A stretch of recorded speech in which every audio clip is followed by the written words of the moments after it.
عزیز طلباء و طالبات، آج کے لیکچر کا موضوع ہے اردو میں انشاء نگاری۔ اردو میں انشاء نگاری کی روایت کا جائزہ لینے سے قبل یہ بات ذہن نشین کرنا ضروری ہے کہ ایک علیحدہ صنف ادب کی حیثیت سے انشاء کی عمر عالمی ادب میں زیادہ نہیں، البتہ مختلف اصناف کے سائے میں یہ زمانہ دراز کو پلتی رہی، بالکل ایسے ہی جیسے انسان کے ساتھ بعض انسانی خصوصیات ایسی بھی ہیں جن کی طرف بعد نظر میں توجہ بہت کم ہوتی ہے۔ اس کو یوں واضح کیا جا سکتا ہے کہ انسان کی زندگی میں پائی جانے والی ترتیب اور اس کے تسلسل کو لوگوں نے بہت زیادہ اہمیت دی، اس پر غور کیا جاتا رہا، اس کے بارے میں لکھا گیا، اس کی سنجیدہ حرکات کو پسند کیا گیا۔ عالمی ادب میں اس کو جگہ ملتی رہی، مگر اسی انسان کی بے ترتیبی، اس کے تساہل اور اس کی تفریح کو اوراق پر محفوظ نہیں ہونے دیا گیا۔ یہی وجہ ہے کہ مختلف اصناف کے سائے میں پلنے والی صنف انشاء کی شناخت کافی دیر سے ہوئی۔ عالمی ادب میں ایک فرانسیسی ادیب مانتین کو صنف انشاء کا بابا آدم مانا جاتا ہے۔ اس صنف کے مزاج کو ذہن میں رکھتے ہوئے ڈاکٹر جانسن نے انشاء کو ذہنی ترنگ قرار دیا ہے۔ انہوں نے لکھا ہے کوٹ "It is a loose silly of mind" unquote۔ اس کا مطلب یہی ہوا کہ انشاء ایک ذہنی ترنگ ہے۔ جب کبھی ذہن گرد و پیش کے واقعات کا جائزہ لے لے اور آزادی سے ان واقعات پر سوچے، یہ سوچ جب خام حالات میں زبان پر آئے یا کاغذ پر منتقل ہو جائے تو نتیجہ انشاء ہوگا۔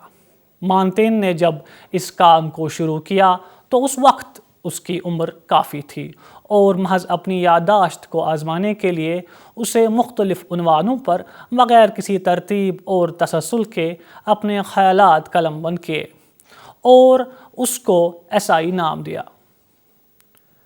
فرانسیسی زبان میں ایسائی کا مطلب کوشش کے ہیں۔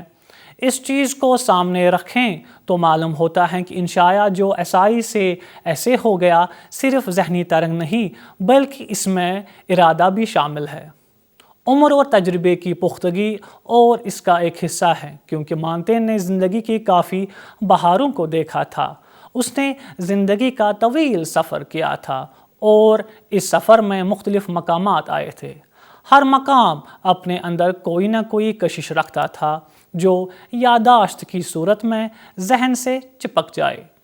گویا انشاء کو ذہنی ترنگ کہیں تو یہ عام آدمی کی ذہنی ترنگ نہیں بلکہ ایک عمر رسیدہ جہاں دیدہ باصلاحیت ذہن کی ترنگ ہے۔ مانتین نے اپنے اس کارنامے کو صرف کوشش کہا تھا۔ اس کے بعد جب یہ ایسیز یا انشاء انگلستان پہنچے تو لوگوں نے اس میں دلچسپی محسوس کی۔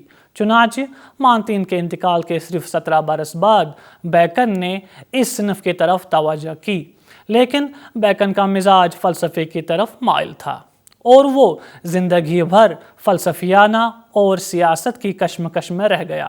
جیسا کہ انہوں نے اپنے انشاء ایسے آف آنر اینڈ ریپوٹیشن میں عزت و احترام کے تمام درجے سیاسی اور فوجی کمالات کو دے دیے ہیں اور ادبی و فلسفیانہ خیالات کو جن سے براہ راست ان کا تعلق تھا کو زیادہ اہمیت نہیں دی۔ مانٹین، بیکن،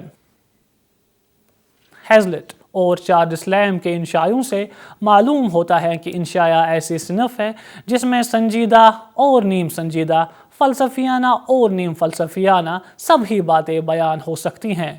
اس لیے اسے محض ترنگ کہنا مناسب نہیں، البتہ اس کوشش میں ذہنی ترنگ کا موجود ہونا ضروری ہے۔